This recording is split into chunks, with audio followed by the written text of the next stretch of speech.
Hello, good people of YouTube. Welcome to episode 37 of What Makes This Song Special, the show where every week I take a different song that reminds me of something in my life, in my past, tell a wee story about why that song's special to me, talk a little bit about the singer and the vocal technique of the singer, and then I'll follow up with a part two where I'll cover the song in question. This week's song in question is, of course, Richard Marx' Hazard, a great song, and I'll tell you why I think it's a great song as the story unfolds. So I'm going to take you back to the year 2000.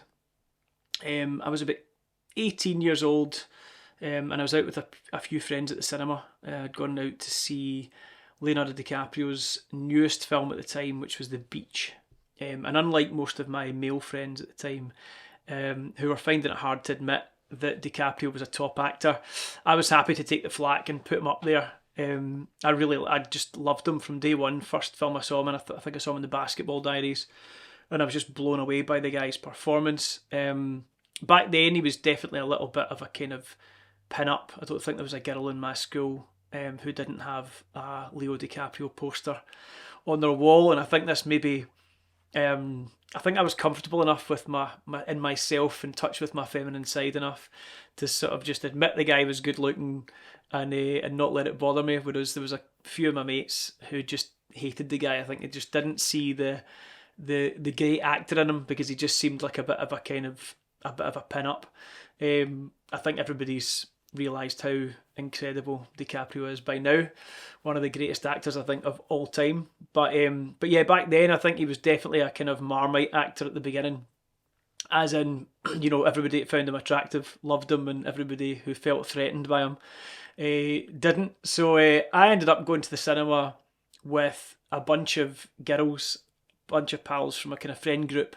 Most of the guys didn't really want to go and see the DiCaprio film, and I ended up going with a few girls to the cinema one night. And so we go to see the film. And a quick side note, and I've mentioned this a few times on the show, so I don't really want to kind of dwell on it, but I was struggling with my kind of mental health at the time, on and off, to be fair, for many years, but at that point pretty bad, and it was a bit of a dark time for me. And it's not a heavy film. I mean, it's hardly a comedy film, but it's certainly not a heavy film. But it was still able to make me sort of think too much and sort of find some parallel between me and the main character that would sort of make the movie feel more personal to me. That was something that I always did when I went to the cinema. I would always try and find some sort of kinship with the leading character and then find a way to make it sort of affect me. I don't know if I just wanted to be affected by it. Kind of strange. But anyway, so the film's about this guy he's travelling, I don't know if it's a gap year or something like that. He meets someone who tells him there's a secret beach, a secret island off the coast of Thailand. And I think he finds a map, or somebody shows him a map or something like that, that he's not supposed to have seen. And the story unfolds. I mean, I'm presuming most people watching this have seen The Beach. It's a bit of a famous movie. If you've not, I'm not going to spoil anything for you. But they find this beautiful paradise of a place, and then they become sort of obsessed with protecting it from anyone else finding it, or this whole community that lives there who have found it. They feel as if they've found paradise. They found a special place that they don't want anybody else to come and sort of taint or ruin in any way. And that's some of the story. But for me, it sort of made me think about the little village that I've mentioned a million times on here. I won't go into a big description of it on this episode, but to me, the little village that my dad's from, that I lived in at points in my childhood in Italy, I always had this fear that too many people would find out about the village, this idyllic paradise in the mountains that I grew up in, and I always was terrified that somebody would build a big high-rise hotel and it would turn into some sort of Brits abroad tourist trap. Thankfully it never has, but I was always terrified of that, and as I was watching the movie, I started becoming really paranoid about that. I was imagining it being overrun with tourists and people who wouldn't really appreciate the true beauty of it, and who would just turn up and use it as a sun trap and then ruin it in some way. And of course that was my link to the character. As I explained before, I'm a bit weird And I was feeling really kind of wound up and anxious at the time, and watching the film just felt even more, even though I loved the film, I was, as always, walking out of the cinema feeling like I'd been affected by the events in the story, feeling like, it was linked to me. It's hard to explain. I think it's a mental health thing, but something I always used to do. And so anyway, I get a lift back from these two girls who were sisters, and I'm in the back of this tiny little car, and they're just talking about how hot Leo DiCaprio was in the film, and completely missing the storyline and what the film was really about. And I'm just annoyed in the back of the car, annoyed with their sort of cultural ignorance, which is of course completely unfair because it was just a movie, And anyway, they start arguing about something.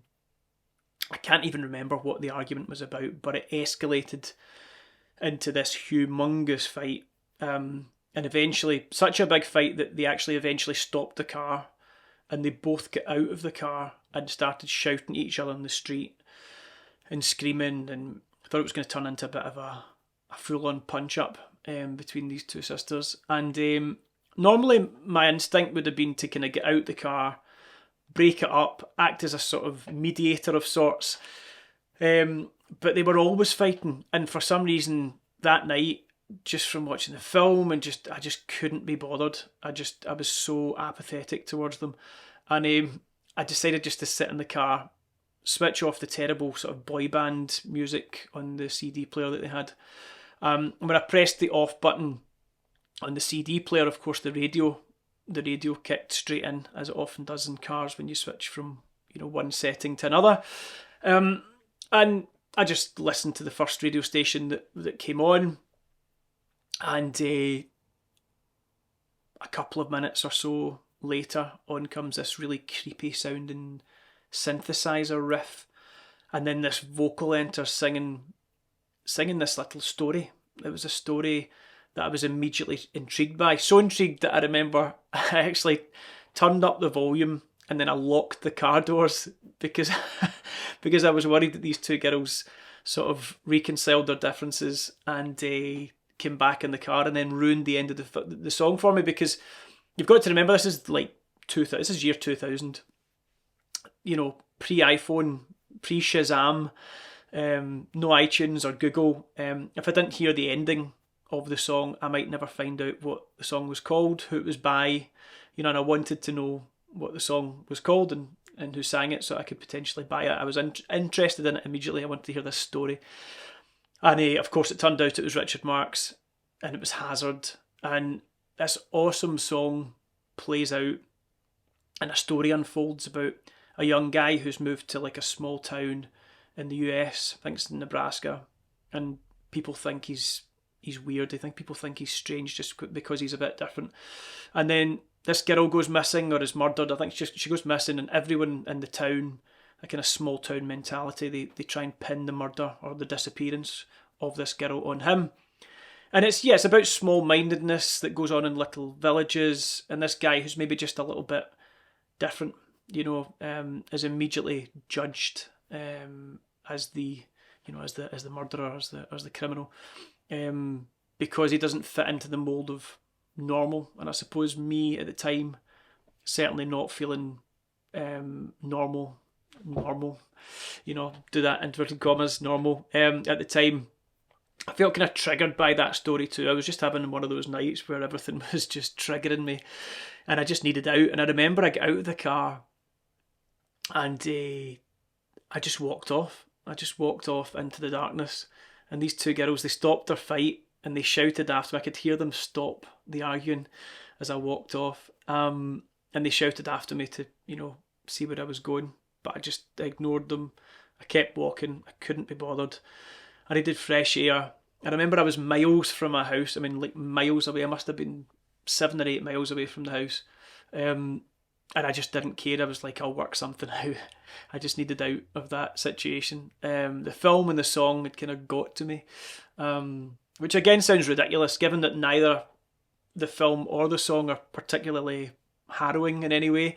But that's just where I was in that moment.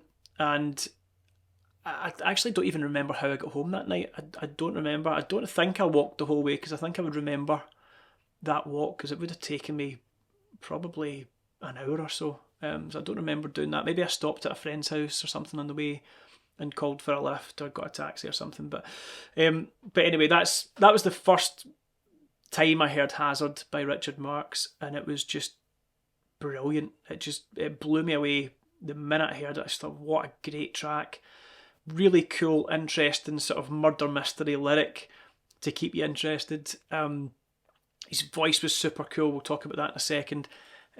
Musically, it's great. It's just a great song. It's got that really powerful middle eight where the boy sort of reflects on his own story as he's trying to kind of, clear his name. A fantastic song, really good track. So that's what it reminds me of when I listen to the song. It takes me back to that night. Yeah, great song. I'll talk a wee bit about Richard Marx. Richard Marx wrote and released this, I think, the beginning of 1992. Richard Marx is such a cool voice.